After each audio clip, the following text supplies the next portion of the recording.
So think about that. 222 Republicans in the House. If we can't get along and do what America and what all of you are asking us to do, then we aren't going to convince anybody that we're the party to support in 2024. And I can't tell you how devastating that would be to me and you. Hey everybody, Maz Jobrani here. That was Marjorie Taylor Greene. Marge!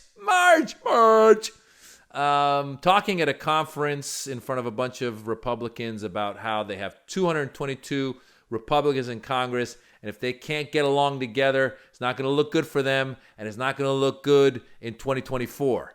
And that was before all of the disaster of trying to elect Kevin McCarthy as Speaker that happened last week. So Marge was like, let's stick together. And then they came to Congress and they couldn't even agree on Kevin McCarthy. Oh, what a week. But then Marge also got involved in calling people out and separating this amazing conference of Republicans. Watch this clip. This is not anything about the country. This is all about never Kevin. They just don't like Kevin McCarthy. And you cannot be successful in anything if you aren't able to walk in a room, make what you want, and get a deal done, and then walk away with the W and get to work and not worry about who you like and who you don't like. So there she was last week, not getting along with the other Republicans, because what was crazy was Marge is all the way over here, and then there was other Republicans that are even further over here who didn't want Kevin McCarthy. But then Marge is kind of part of their group. It was kind of weird for Marge to leave the Matt Gaetzes and the Lauren Boeberts and some of the Paul Gosars. You know, the questions that's come out, a lot of people that are far right Republicans are going, what did Kevin McCarthy have on Marge that she was voting for Kevin McCarthy? What was going on? So Marge was acting a little bit out of character last week as the votes were happening, because she was saying McCarthy, and the group she's normally with were saying no McCarthy, then never McCarthy, as she just said. And basically, it's a mess. The Republicans are a mess. And then Kevin McCarthy gave in. And now, anytime there's any vote on anything, that far-right faction of the Republican Party is going to hold everybody hostage. So the crazies won because the Republicans couldn't put them in their place, and they gave in. And then Marge, though, was trying to explain last week why she was voting for Kevin McCarthy. And then her reason was so crazy, you go, oh, she is still crazy. She was trying to sound sane, but she was crazy. Listen to this.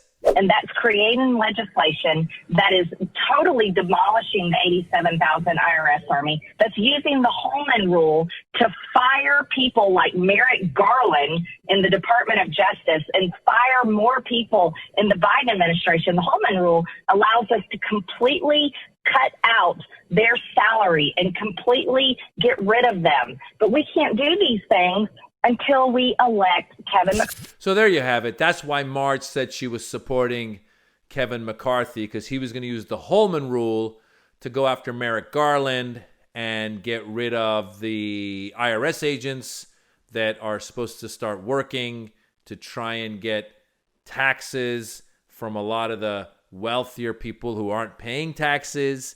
But the Republicans are saying that the IRS agents are coming after ordinary people, and they're calling it the IRS Army. Yet another false flag, yet another way to scare people. So she's saying that's why she was voting for Kevin McCarthy, because they were going to do some crazy stuff under Kevin McCarthy. And so Marge, again, started sounding crazy.